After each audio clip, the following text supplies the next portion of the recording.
Does baptism save or not? What if I told you these two groups have more in common than you realize? If you've been around Christianity at all, you know there's a few debates that seem to never die. Predestination, worship styles, can Christians watch Harry Potter? It's the most important one, by the way. I'm a Christian who's trying to focus on church unity. And while I find these debates fun, sometimes I like to peek under the hood a bit more and find out, how can we agree on this topic? And there's one debate that doesn't just get a little heated between friends. It split families, church congregations, and entire denominations. And that question is, what does baptism do? Is it purely symbolic, a way to just represent our faith in Christ? Or is it salvific? Does God actually dispense grace through that moment? Today, I want to talk about what both sides agree on, not disagree on. There's plenty of better resources for that. Because when I put my own personal preferences down and trying to remove some hostility, I've realized there's actually far more we agree on than we'd realize. Let's start with the most obvious one. Both sides believe Jesus commands baptism. Nobody, and I mean literally nobody except some fringe people, are saying baptism is optional or not in Scripture at all. Jesus says in Matthew 28, "Go and make disciples of all nations, baptizing them in the name of the Father, the Son, and the Holy Spirit." Jesus doesn't say, go and baptize people, and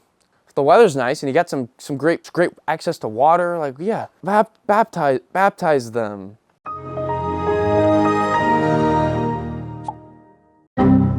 If you're a Christian and you've read your Bible, you agree Jesus thinks baptism is important. Baptists agree, Pentecostals agree, Anglicans agree, Catholics agree. Every mainstream Christian believes Jesus wants you to get baptized. But why would Jesus want you to get baptized? Isn't that where the disagreement lies? Yes and no. There's another agreement you might not really expect. Every Christian branch agrees that baptism in some way, shape, or form is a way to unite ourselves to Christ's death and resurrection. Now, how that happens and what exactly that means, that's where the debate lies. But both sides do surprisingly affirm we're united to Christ in baptism. If you're a Christian who believes baptism is just a symbol, you'd probably say something to the effect of, it's how we publicly unite ourselves with Christ's death and resurrection. If you're a Christian who thinks baptism does save, you'd probably say something like this. Baptism is the moment God unites you to Christ's death and resurrection. When you go under the water and come back out, you have literally been made a new creation. Again, there are differences there, I'm not denying that. But what I'm trying to point out is both agree this is a moment to say, I am with Christ. That is who I belong to. And that puts us miles closer to agreement than most people would realize. Because whether you think it's just a public declaration or a sacramental union, both people agree baptism is a huge part of uniting our lives with Christ. And not only that, but there's another thing that these two can agree on. This one's huge. I think it's one of the most important spots of agreement. People often caricature sacramental Christians as people who think there's just like magic H2O that you just fall into and you become a Christian. Like, oh no, I'm a Satanist and I hate Jesus, but I fell in water and now I'm saved. If you ask any Catholic, Anglican, Lutheran, or Orthodox person, could a Satan worshiper deny faith in Christ, get baptized, and still be saved? They'd say, no, absolutely not.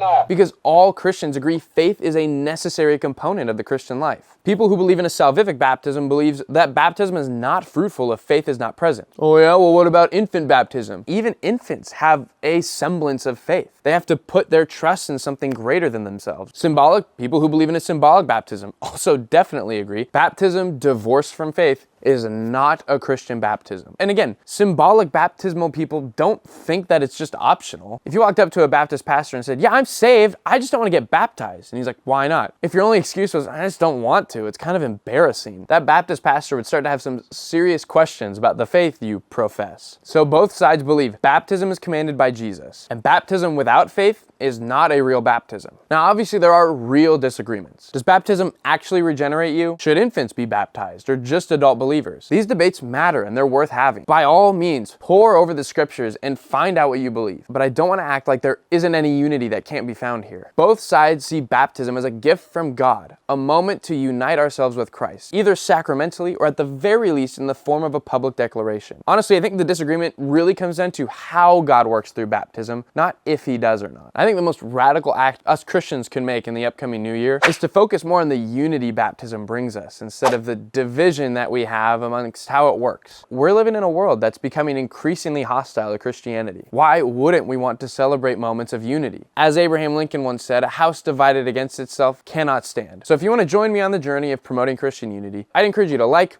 comment your opinions down below, and subscribe to the channel. Join me as we learn about other traditions and try to foster a better understanding of one another so that the Christian church as a whole can be strengthened, not weakened. I'm Joey, this is Christianity United.